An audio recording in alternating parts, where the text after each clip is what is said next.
Hey, I'm Sam from Sam and Ruby, and you're on Homorazzi.com.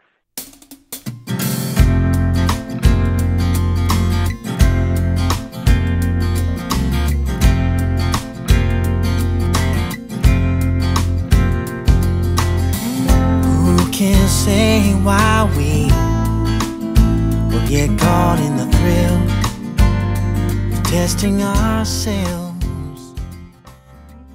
Hey, it's Donovan from Homorazzi.com, and I'm here today talking with Sam from Sam and Ruby. Hope you enjoy it. For someone who's never heard your music, how would you describe it? Well, that's a good question, and we get that question a lot. We're still trying to figure out, like, to put the box around it, because it's kind of difficult, but we describe it as acoustic pop soul, in the sense of, obviously it's acoustic bass. We recorded the album in a kind of a live manner. We set up the band in one room and kind of did it like that, and then all the songs have a pop sensibility, but not in today's pop sense. It's not like top 40 kind of, obviously there's no Britney Spears influences or anything like that, but it's like popular in the sense of the way the songs are crafted. Popular music, they're gettable, accessible songs. And then soul, it's like kind of go back to the rootsy parts of music, the rootsy parts of soul, before it was categorized in today's genres of R&B and soul. It was just music that really moved the soul, stirred the soul, and we like to think our music has that effect on people. It definitely does, I have to say. It's very, different from what you normally hear on the radio, but a nice change for sure. Yeah. I read that it was your performance at South by Southwest in 2005 that officially solidified you guys as a duo. How did that opportunity arise, and why didn't you guys join forces sooner? Because I know you guys have known each other for a long time. Yeah. Ruben and I, we started out, we were just friends. We met at a writer's night here in Nashville, Tennessee, and really just became friends and just would kind of cheer each other on. We'd go to each other's shows, and just a mutual respect for each other's music. And it's kind of a cool thing about us as a duo is we like to say there was nothing contrived about it. It wasn't like we one day decided that, we're going to, make an album and we're going to do this thing. It was like a real natural progression of, hey, Sam, can you come over? I have a song idea. And, it started with that. That was the first song we wrote, called The Here and the Now, which we aptly titled the album. But just a real natural progression. And it was that trip to Austin, Texas, that was actually a little bit before South by Southwest. We played a show at the Saxon Pub in Austin, Texas. A friend of ours, Dan Dyer, had invited, I had opened for Dan years before that, but Dan had invited me to come out, and it kind of started on that trip. I was like, Ruby, I don't want to play this show by myself, and let's try and put something together.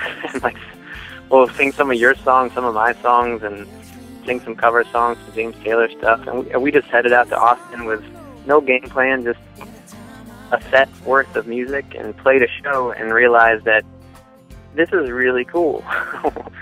And that was kind of the beginning of it. We decided to get a little more serious. So it was very all organic how it all happened.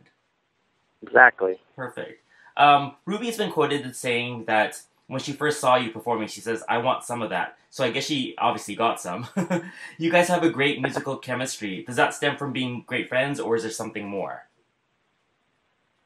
I think that is, again, it started with a friendship. And, Nashville is, being a songwriter, a music town, there's a lot of networking and that kind of stuff. And you can kind of get caught up in that world. And I think I like that about what Ruben and I did, is that we were doing our own thing, but again, we were just, hanging out and getting to know each other, which created that natural progression. But hold on, let me get back on track. What was the question on? That you guys have a great musical chemistry, and does it stem from just being really good friends, or is there something else? Oh, right. Yeah, friends. But then again, the music definitely brought a side out in both of us that was, again, we just realized that there's something about our voices when we sang together that we both heard, and I kind of would compare it to a jazz musician, with improvisation, in a sense of reading each other's minds, when they're on stage and being able to just kind of lock into the feel of what each other are playing. Ruby and I had it happen with our voices, which is very rare. And in recording, sometimes we would notice that we couldn't even tell Who was singing what part when we listened back, which was, again, as a musician, it's pretty rare to come across that. So that obviously like solidified and deepened our relationship.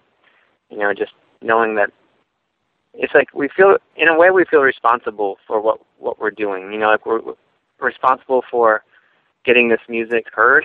Right. Because, again, we feel like it's so special, and we're just really proud of it. Now, were there any other choices for a name besides Sam and Ruby, or was that the one and only option? Well, no, you know, again, because we didn't come into this to say, hey, we're going to be a band. It was just obviously, you know, just everything seemed so obvious. It's like I had kind of built up a name for myself in Nashville, and Ruby had also, and so when it came together, it just seemed kind of obvious, like, Sam and Ruby. Cool. You obviously worked as solo artists, you mentioned. What do you think the biggest difference is with working as a duo as opposed to being a solo artist? What's the best part, and what's the hardest struggle about it?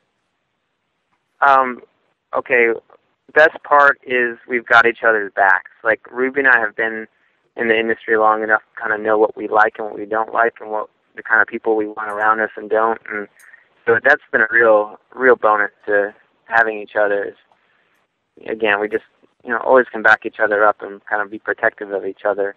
Hard part is communication, you know, to make sure when we do have that team around us that we're all communicating and on the same page, and all are sharing the same goals. And, you know, I guess that's the most challenging part, but we're doing a pretty good job of it. We, you know, with our emailing and phone conversations and all that kind of stuff. And Ruby and I always have conversations outside of our little network, just, again, kind of reiterating what our goal is and how are we going to get there.